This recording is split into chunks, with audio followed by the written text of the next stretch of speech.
with you today scrapping a big photo on some old background layers, just little teensy weensy background layers. And I also pulled some words from that piece of pattern paper. I didn't like the pattern paper, but the words were really appropriate. So this is a big photo that I actually hang on my wall, and I do a number of these and swap them every couple of weeks. So they tend to be landscape photos or scenery. This one does have a story.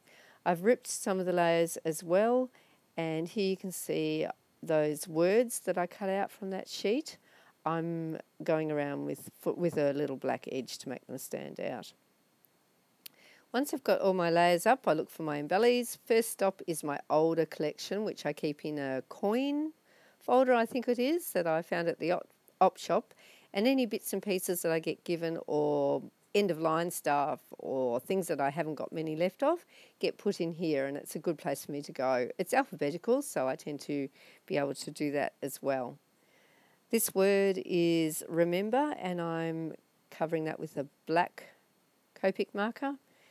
And then we go for some more modern, some later embellies. This lot I just got from Simple Stories, and I know it's a Disney sort of Minnie Mousey sort of thing, but it worked for my sunrise photo when we were going on a boat ride at 6:30 in the morning, because the boat wasn't going and it had to be taken to the fix-it place with a little 2-stroke outboard motor that stopped halfway around. So it was a bit of an adventure. So anything to do with adventure or magical or rides is what got pulled out. Most of the, these are small embellies, and this is what I do. I write down what's there, how many there are, and that's actually going through each one and seeing what they are. And then if I mark them off, once I've used them, I know how many are left. So there's a tip for you for keeping your stash nice and neat. That's all the bits and pieces I finally pulled out. Of course, I didn't use them all, but it was a start. Mounting this on mounting tape, mainly because I had lots of layers, and also that background paper, which I made using gesso and then some mists and some Faber-Castell gelatos, was a bit warped, so that tape holds it a bit straighter. The title I decided would be magical, and that goes on the photo. A lot of my embellies go on the photo because it's a big photo and there's room for them. And that means the edge bits are more like a frame, which works perfectly for hanging on the wall, of course. All my stickers got backed onto cardboard of one sort or another, some from the paper that I used behind the photo, and some from my scrap stash of bits and pieces of paper, which I keep in colour folders, by the way, just thought you'd like to know that. So here we go, adding more bits and pieces. I do like these stars, hadn't used them. They're sort of material, a metallic material. And once I started, I couldn't stop. So I did some up the top left, and then I'm going to create a cluster down the bottom right, or I do create it. I don't know I'm going to do that at this stage. As always, I have no idea what I'm going to do with the photo when I pull it out. It just all happens as we go. Pulled out that arrow, which I actually drew and then cut on my brother's scan and cut, and then fussy cut a little bit closer to the shape of the arrow itself so that it didn't stand out too much. Under magical is the word moment, and I think I wrote down somewhere that it came from happy moments. So you can cut down words if they suit. That one that's going on now says, every great adventure begins and ends with you. And my hubby invited me to come on the boat, which I don't like doing. But it was an adventure, and it was fun because there weren't many boats out at that time in the morning, and there was no wind, and the sunrise was spectacular. So once again, just adding more and more bits and pieces, little clusters going on.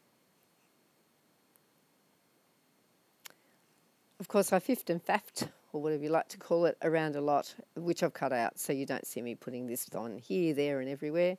That word is an older word that came from my coin collection folder, and it says, then this happened, because the motor did stop, and it was a little bit hairy, and I was told to steer, and he did say to go left, and I did go right, but that's pretty normal for me.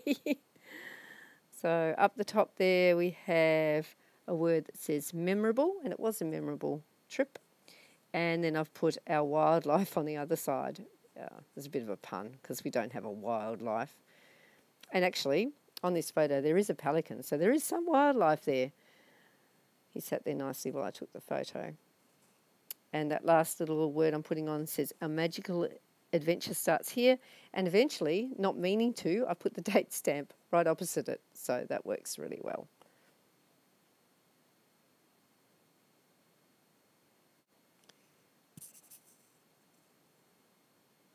And here we go with a little puppy sticker, a little camera.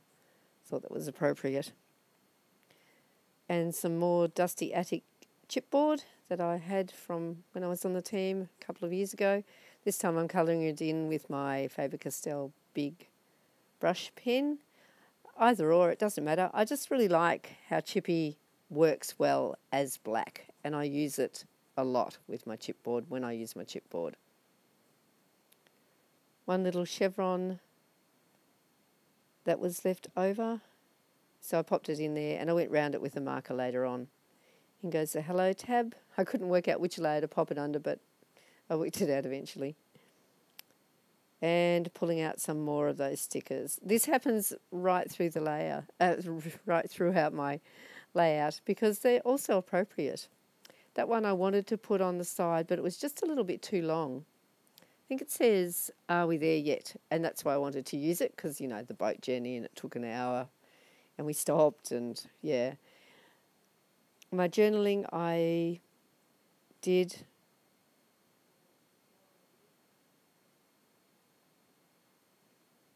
out first just to make sure that it would fit. I thought about putting it on the photo, but in the end it went on the side. And once I'd written the story out, I also underlined it with a slightly narrower marker. I think that finishes off your journaling really nicely. And here goes the date stamp with stays on ink, because I wasn't quite sure about the gesso / ink / gelato background. So stays on always stays on. And I did find the right width of word sticker to go on the top, and it was even more appropriate because it said "Go See Ride." So I thought that was really good. The one down the bottom says "Just one more ride." Well, no, we don't want to go on the boat again, not for a while. I don't know where that embelly came. It reminded me of the sunrise, and I thought that was perfect for in that corner. And it just seemed to finish it off and connect those top words down to where I've put the title. So I was really pleased with that one.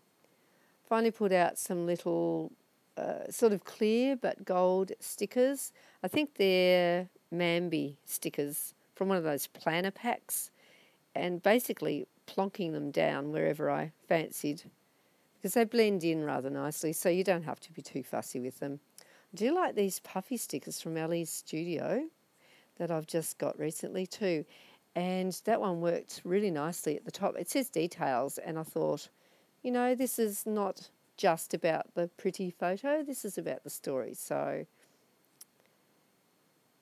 around I go with a marker. And I just felt that the edge needed to be, I don't know, black lined, outlined.